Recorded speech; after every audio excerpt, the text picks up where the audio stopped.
Bonsoir à tout le monde et bienvenue ce soir pour une expérience de mort imminente. Alors, un invité particulier ce soir parce que je le connais bien, je le connais très bien. Cher abbé Vincent Lafargue, salut et comment vas-tu? Mais bonsoir, cher Romain, ça va très bien. Merci de m'inviter en tes terres jurassiennes malgré la basilique Notre-Dame de Lourdes qui est derrière toi Et qui et nous sur ta réunit ce soir. chaîne qui nous réunit absolument. Merci beaucoup. Alors, l'abbé Vincent, je le connais bien, mais j'ai appris son expérience de mort imminente il y a à peine quelques semaines. Ou à peine quelques mois, et donc très récemment. Bien sûr, ça m'a tout de suite intéressé. J'ai écouté son interview, son témoignage, je l'ai trouvé très émouvant, bouleversant, surtout qu'il y a eu sa vocation à la clé, et j'ai trouvé en même temps beaucoup d'humilité, cher abbé Vincent, que tu ne fasses pas trop de publicité autour de cette expérience. Comme pour dire, voilà, c'est quelque chose qui fait partie de ma vie. Si on me pose la question, je n'en ai pas peur, j'en parle, mais ça n'est pas quelque chose dont j'ai envie de forcément vouloir m'appuyer là-dessus pour me mettre en valeur. Donc déjà, je trouve très beau et merci de ce témoignage Merci. d'humilité. Mais j'ai voulu ce soir, bien évidemment, faire partager sur cette chaîne le témoignage de l'abbé Vincent Lafargue. Donc, je vais lui passer la parole. Encore une fois, bienvenue et nous sommes tout oui. Merci, cher Romain. Je suis touché que tu commences par relever cette démarche de ma part parce que c'est vrai que j'ai des demandes, allez, environ une fois par semaine.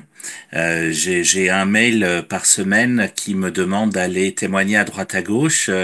J'ai même refusé il y a quelques mois en arrière une grande chaîne de télévision française qui me payait l'avion, l'hôtel à Paris et qui était tout surpris de me voir refuser parce que je vois pas du tout l'aspect voyeuriste qui peut y avoir là derrière. La chaîne m'offrait 2 minutes 30 pour parler de quelque chose qui mérite un petit peu plus de temps quand même.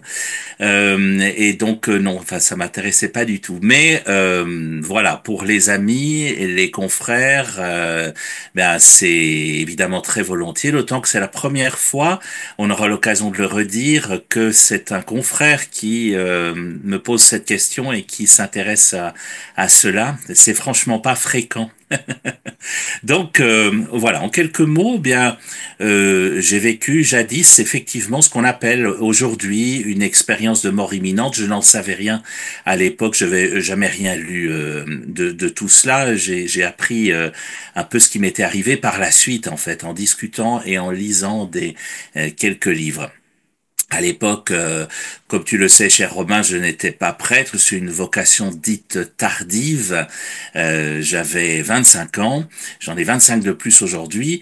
J'habitais Genève et j'étais comédien et enseignant. Et puis je vivais un petit peu plusieurs vies à la fois parce que je faisais encore des émissions de radio sur une radio chrétienne dans mes temps de libre. Et donc, je courais un petit peu à 100 à l'heure. Et je roulais à l'époque en deux roues. J'avais un gros scooter, ce qui est très pratique en ville, faut bien le reconnaître, mais ça n'aide pas à rouler sereinement. D'ailleurs, on ne peut pas rouler sereinement à Genève, c'est pas possible. Pour ceux qui connaissent la ville, c'est une ville où il y a des feux rouges tous les 20 mètres, donc voilà, on est obligé d'être un peu sec. Je passe les détails. Ce soir-là, j'arrive à un feu rouge.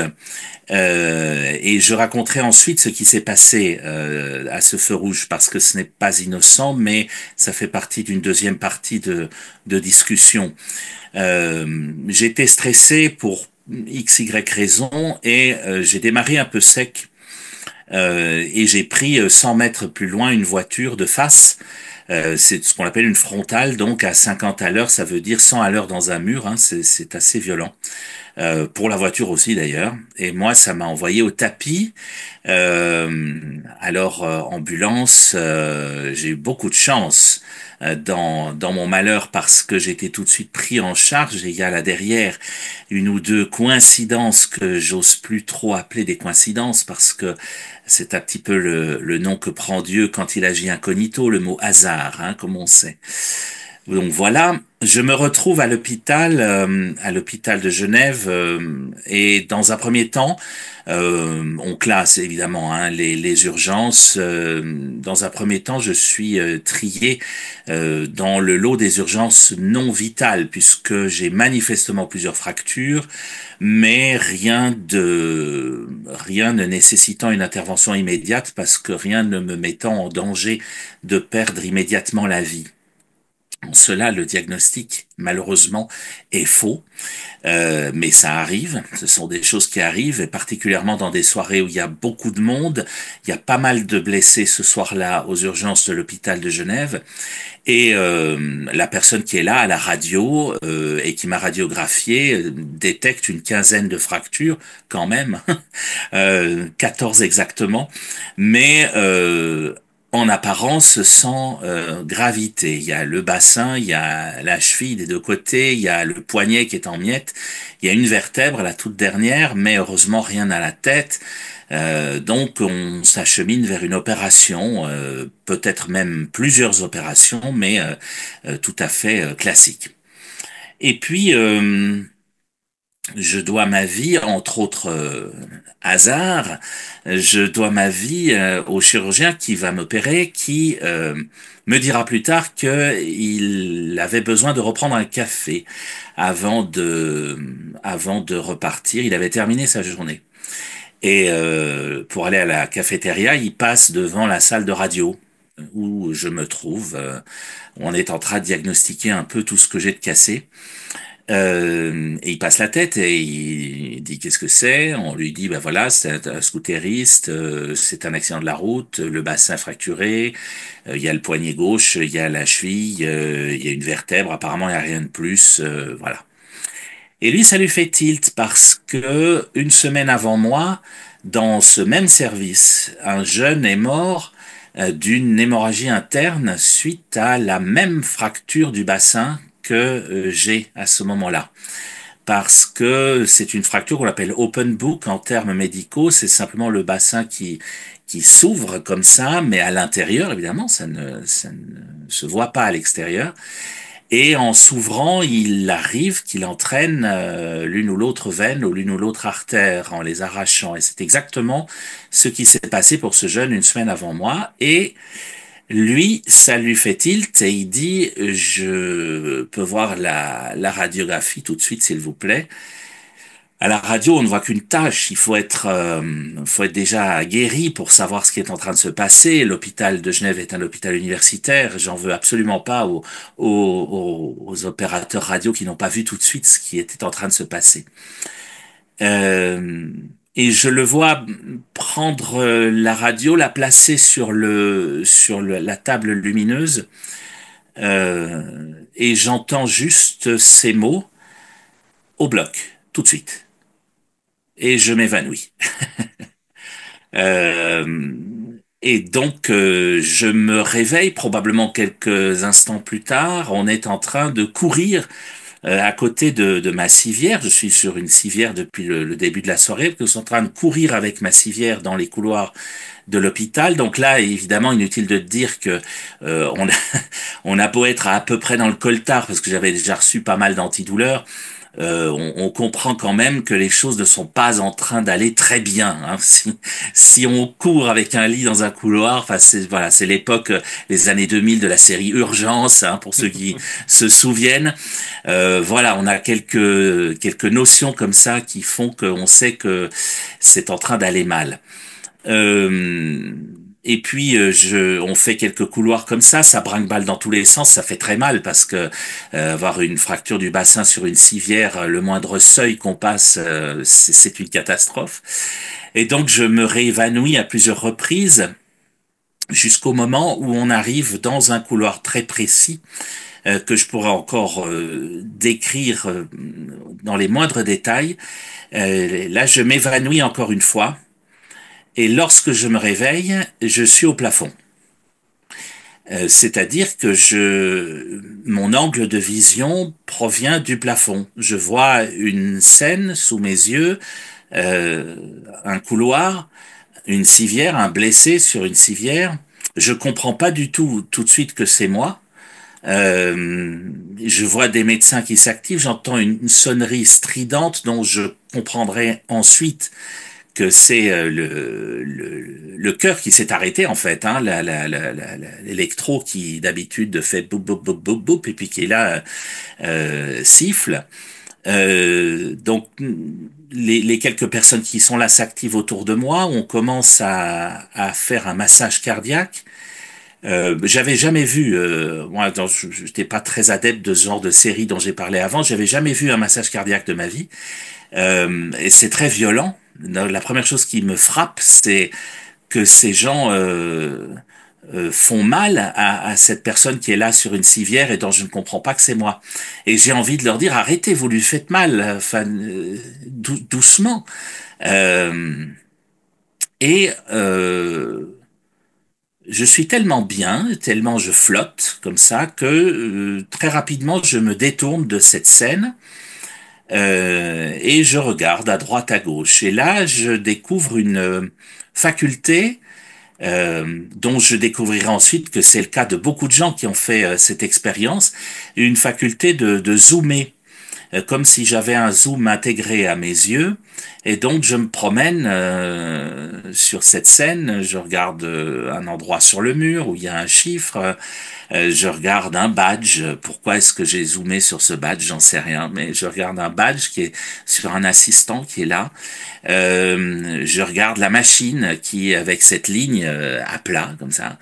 Euh, et je suis bien. Je suis pas du tout conscient du drame qui est en train de se jouer sous mes yeux. Je suis parfaitement bien. J'ai aucune douleur alors que quelques secondes avant c'était à hurler. Donc je suis bien. Euh, et, euh, et je m'amuse avec ce zoom. Un temps qui me semble durer plusieurs dizaines de secondes, voire même une bonne minute, alors que j'apprendrai plus tard que le tout s'est déroulé en une quarantaine de secondes. Mais donc je m'amuse avec ce zoom et puis tout à coup, je suis retourné comme ça vers le plafond et il n'y a plus de plafond.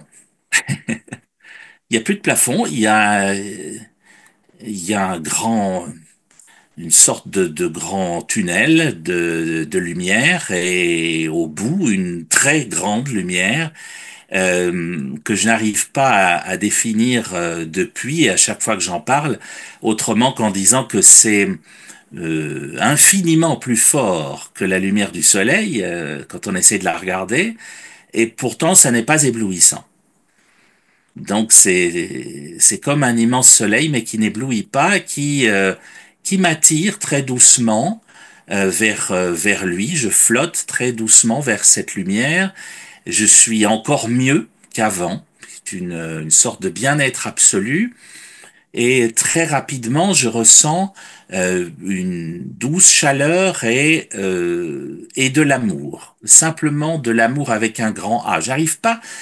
À définir, j'arrive pas à définir ça autrement. Donc très rapidement, je ressens une douce chaleur et quelque chose que je n'arrive pas à définir autrement que de l'amour, avec un A majuscule. Alors de l'amour, c'est l'amour humain à 10 puissance je ne sais pas combien. J'ai été fiancé avant de rejoindre la prêtrise et à cette époque-là, j'avais déjà vécu l'amour et je sais ce que c'est. Ça n'a strictement rien à voir. C'est vraiment un amour absolu. Donc voilà, je ressens cela, je flotte gentiment vers cette lumière. Et tout à coup, tout s'arrête. Brusquement, tout s'arrête. Je me retrouve dans mon corps, sur la civière, avec les médecins autour de moi. Euh, tout le monde sourit, tout le monde a l'air soulagé, et moi, c'est le pire moment de ma vie. Moi, j'ai des douleurs épouvantables qui se réveillent, alors qu'une seconde avant, j'étais tellement bien. Et donc, c'est un paradoxe, parce qu'évidemment, eux, ils sourient parce que mon cœur vient de repartir et ils m'ont sauvé la vie. Et donc, et je les en remercie. Et moi, je suis dans un état épouvantable. J'ai mal, j'ai mal à hurler à ce moment-là. Et on m'emmène en salle d'opération. Sur le moment, je ne me souviens absolument pas de ce que j'ai vécu. J'entre en salle d'opération, je refais plusieurs passages dans les pommes, on m'opérera 2 fois en 24 heures. Je me réveillerai 48 heures plus tard dans des conditions assez compliquées avec plusieurs choses qui ont été faites pour me maintenir en vie parce que c'était pas gagné. Et tout cela, je l'apprendrai plus tard. C'est-à-dire qu'à mon réveil, on va simplement me dire ça va, oui, ça va. Vous savez ce que vous avez eu? Non, vous avez eu un accident de la route. Ah bon, d'accord.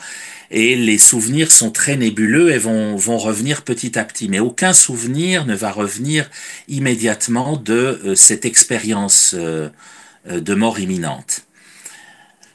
De fait, on va pas me dire tout de suite que j'ai frôlé la mort. On me le dira que quelques jours plus tard. Euh, Ça va me faire tout drôle hein, quand même quand on apprend sur un lit d'hôpital qu'on a frôlé la mort. Ça fait quand même tout bizarre. Hein. À 25 ans, on est immortel, donc voilà, ça fait tout drôle. Euh, mais c'est pas pour autant que ça va revenir. Ça va revenir plusieurs mois après. Au moment où, après être sorti de l'hôpital, parce que je passe les détails, mais je vais avoir plusieurs mois de rééducation, je dois réapprendre à marcher en piscine, je vais sortir de l'hôpital dans un premier temps chaise roulante, et puis ensuite il y aura des béquilles. Et ce n'est que plusieurs mois plus tard que je suis repassé en voiture conduite par mes parents à l'endroit de l'accident. Et à partir du moment où ils sont entrés dans la rue en question, c'est comme si quelqu'un avait appuyé sur play sur le magnétoscope et à la place de la rue s'est enclenché le film de ce soir-là en accéléré avec l'accident dont je n'avais plus aucune image, je n'ai que ce que les témoins m'en ont dit, l'accident, puis l'ambulance, puis l'hôpital, puis ces images-là que j'ai chassées immédiatement de mon esprit en disant ça colle pas avec le reste. J'étais, cher Romain, très rationaliste à l'époque. J'étais croyant, hein, j'étais catholique, croyant, pratiquant du bout des lèvres, mais j'étais très très rationnel. Et donc ce genre de truc, ma maman s'était beaucoup intéressée à ce genre de théorie, moi pas du tout. C'est le genre de truc que je rejetais vraiment du coin de la main en disant oui bon, ça c'est des théories, voilà. Et donc, ces images collaient pas du tout avec le reste. Donc, je les ai éliminées, puis elles sont revenues, elles sont revenues en rêve, elles sont revenues à plusieurs reprises et avec à chaque fois des choses très précises. Ce numéro sur le mur, le nom sur le badge, l'appareil avec cette ligne plate, le massage cardiaque, etc.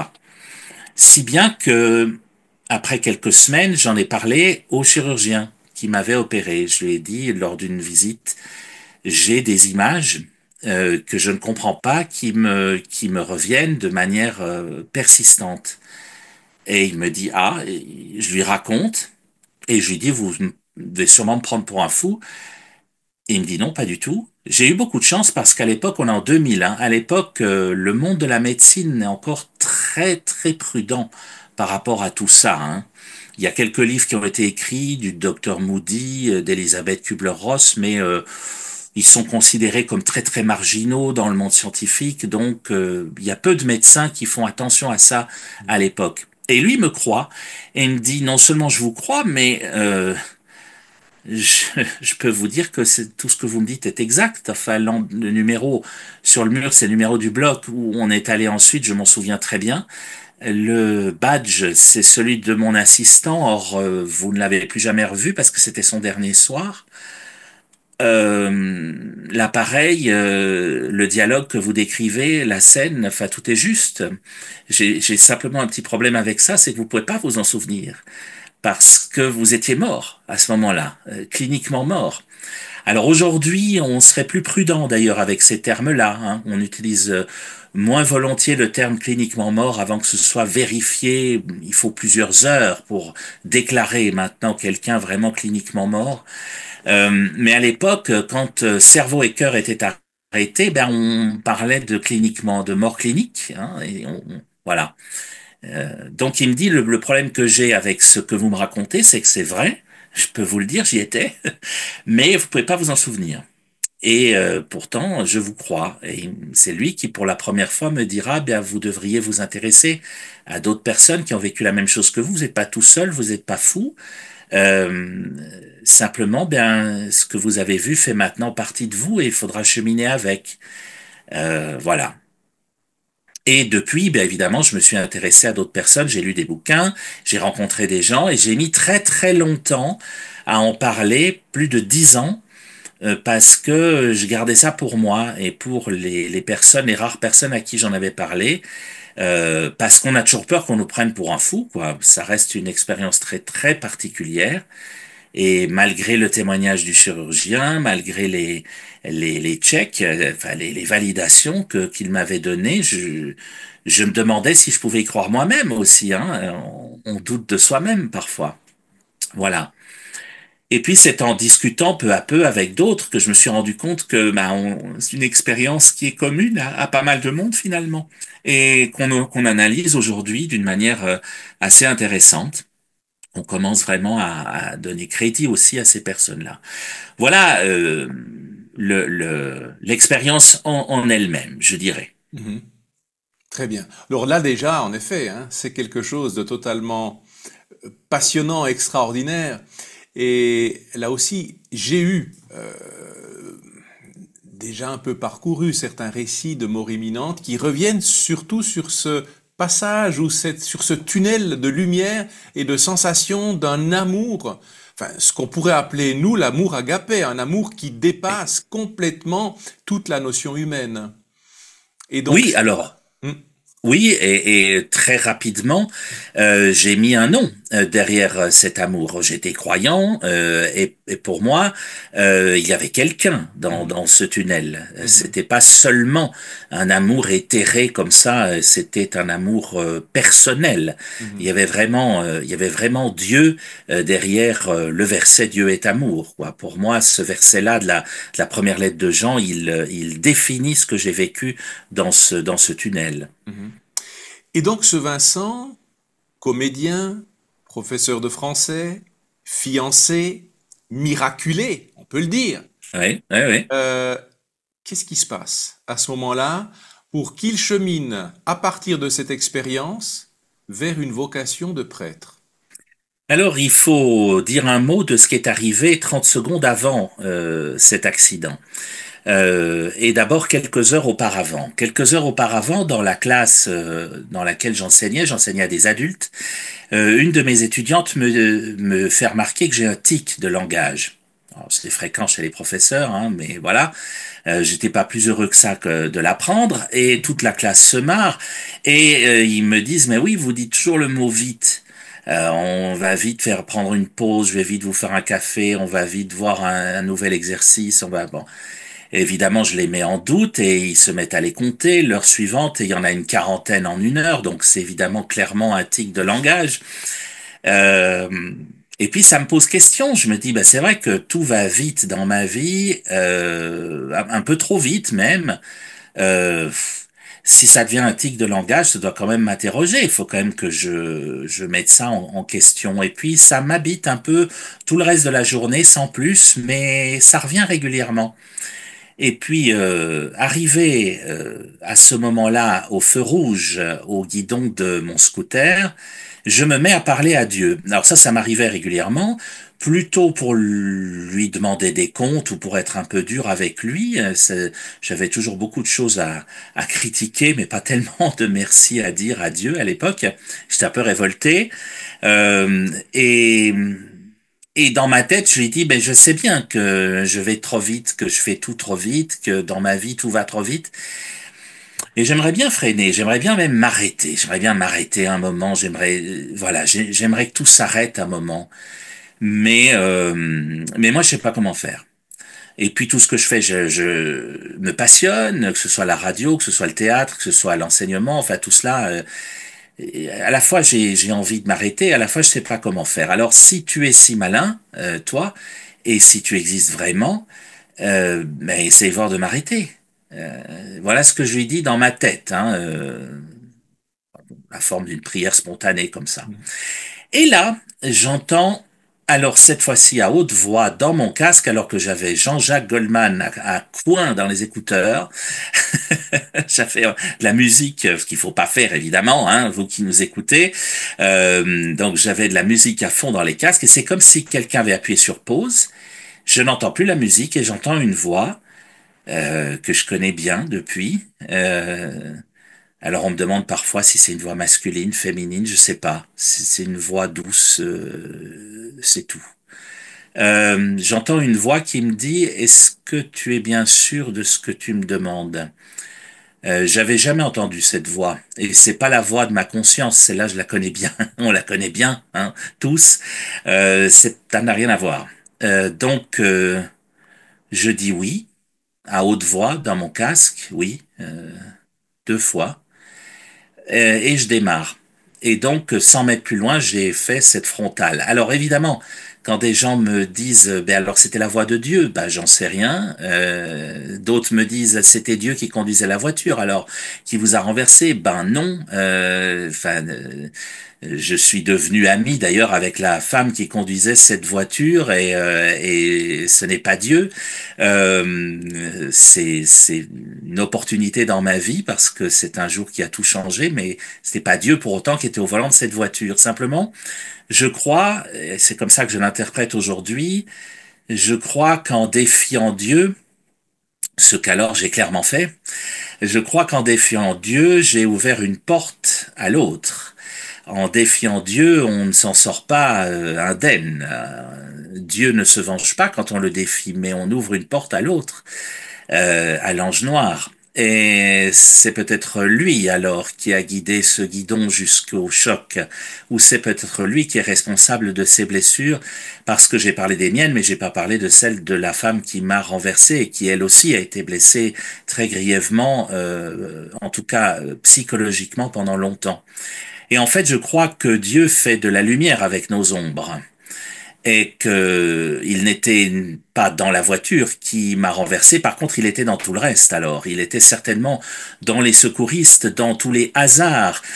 Si j'en fais brièvement la liste, le fait que la conductrice appelle le 117 plutôt que le 144 parce qu'elle était persuadée de m'avoir tué. Or, ce faisant, elle m'a sauvé la vie parce que l'ambulance du 144 était dans les bouchons et celle du 117 était à 2 minutes de nous. La voiture qui me suivait, qui était conduite par un médecin, des SOS médecin, qui m'a tout de suite prodigué les premiers secours parce que lui a vu que je n'étais pas mort, mais que c'était très grave. Les deux médecins qui décident dans l'ambulance de la police de tout de suite m'amener aux urgences parce qu'ils soupçonnent que c'est quelque chose de plus grave que simplement la cheville cassée qui apparaît au premier abord et qui insistent aux urgences pour que je sois pris tout de suite parce qu'autrement j'aurais attendu davantage et donc je serais mort. Et puis ce café que ce chirurgien a repris et je peux te dire que je regarde les gobelets de café des machines de l'hôpital où je travaille très différemment aujourd'hui. Voilà. Et il y en a d'autres. Enfin, tous ces petits hasards, toutes ces petites coïncidences, je crois que c'est là que se trouve la présence de Dieu lorsqu'il essaye de ramener une brebis égarée, celle que j'étais certainement à ce moment-là et à l'époque. Mhm. En tout cas, c'est magnifique, hein, cette prise de conscience. Et en même temps, voilà, dans le fond, cet enchaînement d'événements, de concours de circonstances. Et là aussi, à un moment donné, faudrait presque être de mauvaise foi de voir uniquement du hasard. C'est là où la providence divine, eh ben voilà, elle nous saisit. Mais je trouve que c'est absolument bouleversant. Et là, prise de conscience, questionnement à Dieu, réponse et la prêtrise. C'est venu comment? Alors c'est tout aussi comique que le reste. Enfin, c'est tout aussi ça fait des clins d'yeux en fait. C'est-à-dire qu'au bout de allez 4 5 jours d'hôpital, j'avais vu défiler dans ma chambre à peu près tout ce que l'hôpital compte comme sorte de métier, toutes les couleurs de badge, les chirurgiens, les infirmiers, les infirmières chefs, les infirmières de liaison, les physios, les ergothérapeutes, tout le personnel aussi de nettoyage bien sûr, de l'hôtellerie, etc. Et puis un jour, je vois arriver un badge blanc. Euh, et ma première réaction au moment où cet homme passe la porte, c'est de me dire, tiens, qu'est-ce que c'est cette race-là? Je les connais pas encore, ceux-là. Et puis après son badge blanc, je vois immédiatement la croix qui est sur sa poitrine, une croix en bois, et son sourire, et il me fait bonjour, je suis l'aumônier de l'hôpital, euh, est-ce que je passe voir tout le monde et je passe vous voir, est-ce que vous avez besoin de parler un peu?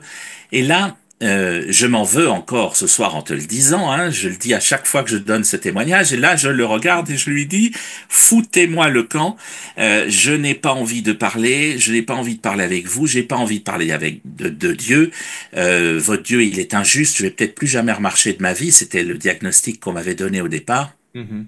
et donc j'ai pas envie de parler avec vous, dégagez, sortez. Et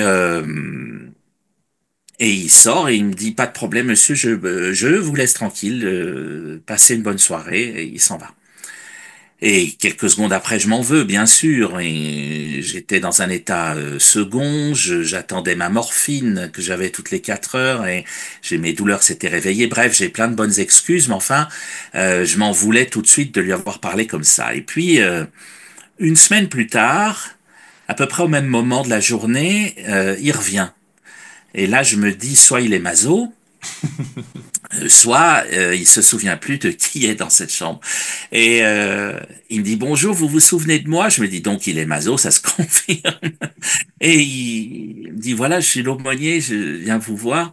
Et j'ai dit, écoutez, d'abord, je dois vous demander pardon pour ma réaction de la semaine dernière. J'avais mal et voilà. Il me dit non, il n'y a pas de souci. On a l'habitude, vous savez. Vous avez envie de parler? Puis je dis non, écoutez, c'est gentil. Je dormais, je suis fatigué. Mais si vous voulez bien revenir, si j'ose vous demander de revenir, alors volontiers. Elle me dit volontiers. Il est revenu la semaine suivante et la semaine d'après et encore la semaine d'après. Grâce à lui, je suis allé à la messe, à l'hôpital, dans mon lit. Je savais absolument pas que c'était possible. On a beaucoup discuté d'un Dieu que finalement je découvrais parce que le Dieu de mon enfance était un Dieu culturel. J'avais certes été au catéchisme et fait la confirmation de mon baptême, mais enfin, j'avais pas tellement creusé et j'étais dans cette question du mal. Pourquoi est-ce qu'il y a le mal dans le monde si Dieu est bon? C'est cet éternel mystère auquel beaucoup de gens nous confrontent et je l'ai confronté à cela. Et il m'a dit, si ça peut vous rassurer, ce Dieu-là, je n'y crois pas non plus, hein. Et ça m'a fait un choc qu'un aumônier me dise cela. Mhm. Et il m'a dit non, Dieu, ce n'est pas lui le mal. Le mal, c'est quelqu'un d'autre. Le mal, c'est l'autre. Et dans mon enfance, on m'avait jamais tellement parlé de l'ange noir. On m'avait jamais tellement parlé dans les années 90. Hein. On évacuait plutôt ces questions-là. Mhm. Et j'ai fait tout un chemin pour comprendre et résoudre cette fameuse équation en comprenant que non, Dieu ne veut pas le mal, qu'il ne l'envoie jamais. Il ne veut pas la souffrance, évidemment, comme tu le sais, comme je le sais aussi et comme nous le prêchons. Mais il arrive qu'on ouvre la porte à l'autre et ça, c'est un autre problème. Voilà, donc j'ai cheminé avec lui merveilleusement bien plusieurs mois et puis après on s'est perdu de vue. Et puis plusieurs années après, j'ai su qu'il était déplacé au CHUV à Lausanne. Et puis un jour, il y a quelques années de cela, je suis moi-même déplacé dans le Chablais et je reçois un mail pour une réunion de prêtres parce qu'un nouvel hôpital se construit, l'hôpital de Réna. Et donc, on appelle les différents prêtres de la région pour savoir s'il y en a qui vont faire des piquets de nuit. Et je réponds présent à cette réunion et lorsque la réunion s'apprête à commencer, il débarque dans la salle. Quand s'était pas vu depuis 20 ans et il me dit mais c'est vous? Oui, c'est moi. C'est vous? Bah oui. Et je lui dis, bah oui, moi j'allais visiter les malades à Sion dans mon ancien ministère de curé. Je suis là dans le Chablais. Bien sûr, je réponds présent à ce nouvel hôpital. Et puis, au bout de quelques mois, il m'invite à prendre un café et il me dit, écoute, moi je vais prendre ma retraite. J'accompagne le début de l'aumônerie de cet hôpital, mais dans 2 ans, je serai loin et j'aimerais bien que ce soit toi qui prennes la suite parce que toi, tu sais ce que c'est que d'être sur un lit et de hurler. Et donc, je pense que Dieu t'attend là aussi. Ce qui est une manière de boucler la boucle que j'avais évidemment pas vue du tout jusque-là. Entre deux, bah, il y a eu la prêtrise, comme tu le dis, et la prêtrise, bah, c'est d'abord lui, évidemment, et puis d'autres figures de prêtres que j'ai rencontrées, à commencer par ce qui fut le plus marquant. J'avais repris mon métier de prof 2 ans après l'accident. Je m'étais Mhm, acheté une voiture, mhm. parce que quand même. Et puis, dans la voiture, j'avais un autoradio à cassette. Et quand la cassette arrivait au bout, ça switchait automatiquement sur la radio, hein. Il y avait une émission à l'époque à la radio romande qui s'appelait Journal infime. Et cet après-midi-là, ils étaient chez un prêtre, l'abbé Gilbert Vincent, que nous connaissons, toi et moi, Mhm. un confrère âgé, et qui explique, moi je j'ai pas du tout compris d'abord qu'il était prêtre. J'ai entendu un homme d'âge mûr parler de poésie, de cinéma, d'art, toutes choses que j'aime beaucoup. Et je me dis, tiens, c'est marrant, on dirait moi en vieux. Et qui c'est ce gars-là? Qu'est-ce qu'il fait dans la vie et tout. Et puis ensuite, il s'est mis à parler de gens à l'hôpital vers qui il allait, qu'il essayait de soulager en les écoutant. Puis je me suis dit, tiens, c'est étonnant. Et j'ai compris le lendemain, en écoutant l'émission dans un nouvel épisode, qu'il était prêtre. Je suis allé le rencontrer. Et cet homme m'a beaucoup fait cheminer, en ne me demandant pas d'ailleurs immédiatement, alors c'est très bien, tu veux être prêtre. Non, pas du tout. Il m'a fait cheminer en me disant, bah tu as une deuxième vie, vous avez une deuxième vie, on se vous voyait, réfléchissez, regardez, rencontrez des gens, il y a plein de possibilités. Et puis rassurez-vous, si c'est ça, si c'est la prêtrise. Qui vous attend, Dieu vous le redira. Il frappe souvent à la porte, hein. Voilà. Et puis, bah, il a frappé de plein de manières encore. Et ensuite, le séminaire, bah, là où on s'est rencontrés, toi et moi, et avec plusieurs autres, a été un parcours aussi intéressant. Dans un premier temps, j'étais persuadé qu'on me virerait très rapidement parce que je suis un peu un électron libre et je l'ai été aussi au séminaire. Et puis, ben non. Euh, je suis allé jusqu'au bout et maintenant, ça fait bientôt 15 ans que je suis prêtre et je revois cet épisode de cet accident comme la plus belle chance qui m'a été donnée dans ma vie parce que c'est ce qui m'a amené aussi à ce que je suis aujourd'hui avec tous ces intermédiaires, toutes ces personnes par lesquelles Dieu passe parce qu'il passe par tellement de personnes dans nos vies. Mhm. En tout cas, merci beaucoup pour ce magnifique témoignage de vie, de conversion et de vocation, cher Vincent. Avec joie. Avec ta famille, en 2 mots, tu étais fiancé, il y a eu un changement, on peut dire, radical. Euh, Oui. Est-ce que ça a été bien pris? Est-ce que ça a été bien compris? Est-ce qu'on t'en a voulu? Est-ce qu'on en a cherché autre chose en disant il est devenu schizophrène, il a une pathologie? Ou bien est-ce que c'était, ben non, on te sent vrai, authentique, bien dans ta peau? Alors, nul n'est prophète en son pays, a dit un certain Jésus, hein, il y a quelque temps en arrière. Donc, quand j'ai annoncé que je devenais prêtre, ce sont d'abord mes plus proches amis qui ont été les plus touchés dans le bon sens et qui m'ont dit, mais on a toujours pensé à ça pour toi. Ah bon, bah vous me l'avez jamais dit. Mhm. Mais ma famille a été beaucoup plus distante au départ. Euh, En se disant, bon, est-ce que c'est une lubie de plus? Comme comédien, je les avais quand même habitués à avoir un certain nombre de rôles dans ma vie. Donc, est-ce que c'est un rôle de plus qui se donne?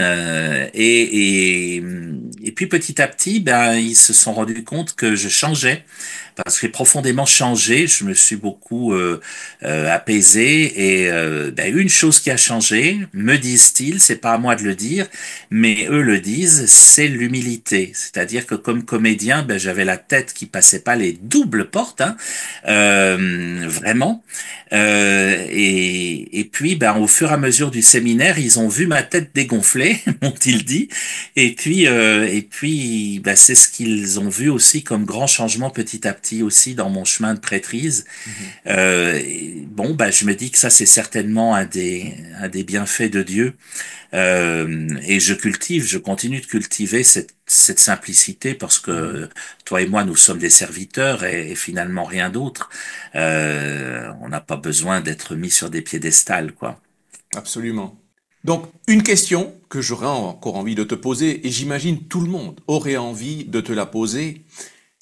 Quel est le grand changement maintenant de ta perception de la mort?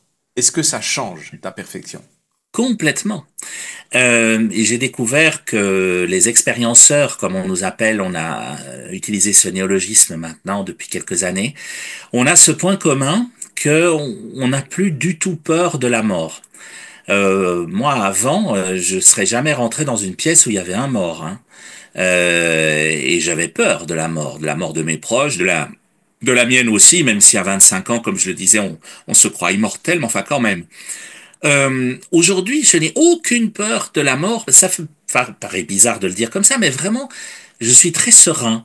D'abord, je suis très serein face aux morts, et dans notre métier de prêtre, et maintenant que je suis aumônier d'hôpital, ben, on en voit régulièrement, hein. Je suis très serein, je ressens une grande tendresse par rapport à un corps mort, d'une part, et d'autre part, ma mort à moi ne me fait pas peur. Si c'est demain, c'est demain, ça ne pose aucun problème. La mort de mes proches, c'est dur à dire comme ça, s'ils m'écoutent, mais elle ne me pose pas de problème non plus. Ça viendra le jour où ça doit venir, et voilà, je suis très serein par rapport à la mort, et c'est le cas d'un très grand pourcentage, c'est au-delà de 90% des expérienceurs, avec deux autres points communs dont on peut parler rapidement. Le premier, c'est de vouloir changer de vie.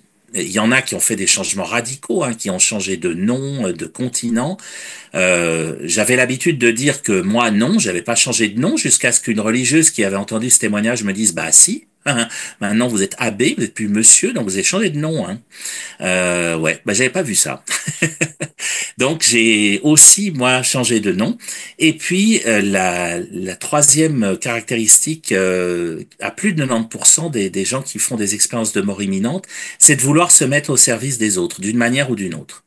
Alors il y a mille manières de le faire, évidemment, et la prêtrise en est une, mais il y en a plein d'autres. Mhm. Mais c'est une quête pour la plupart de ces personnes. C'est une quête, et tant qu'elle n'est pas assouvie, ils cherchent à changer de métier pour vraiment se mettre au service des autres. Mhm. Après, il y a d'autres critères, et Elisabeth Kubler-Ross, entre autres, en a listé 12, mais ils sont moins fréquents. Mais ces trois-là, c'est vraiment, on est quasiment tous à les partager, tous ceux qui ont Mhm. fait une expérience de mort imminente. Merci beaucoup. Une très brève question. Tu es un bibliste aguerri. Est-ce qu'il y a un verset, un passage, une péricope ou un texte particulier qui, depuis cette conversion, résonne ou est pratiquement ton épitaphe de vie? On m'a jamais posé la question comme ça. Je réfléchis à haute voix. Il y a évidemment plusieurs passages qui me touchent en lien avec cet épisode, la résurrection de Lazare, et plus encore celle de la jeune fille, de la fille de Jaïr, lorsque Jésus dit mais non, elle dort, elle n'est pas morte, et qui lui dit Talita cum. Cela résonne particulièrement parce que j'ai en tête la première fois que la physio, qui était un ange, s'il y a des infirmières, des physios qui nous regardent, qu'elles sachent qu'elles sont des anges sans ailes, des personnes extraordinaires. Voilà, et cette physio m'a dit levez-vous, koum en hébreu. Et la première fois que je me suis levé, c'est une expérience assez incroyable. Et donc, ce texte-là, à chaque fois que je le lis à la messe, me fait des frissons.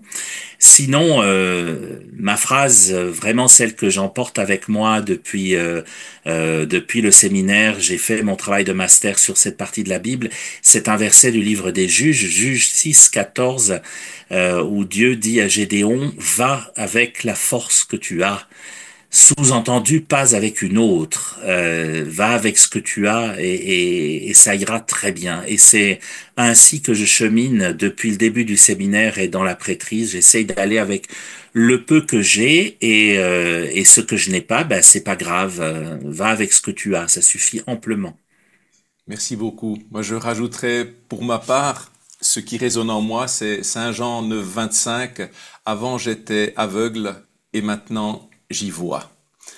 Et je pense qu'aujourd'hui, on doit devenir des voyants dans le bon sens du terme. Attention, Ah bah n'allez oui, pas. évidemment.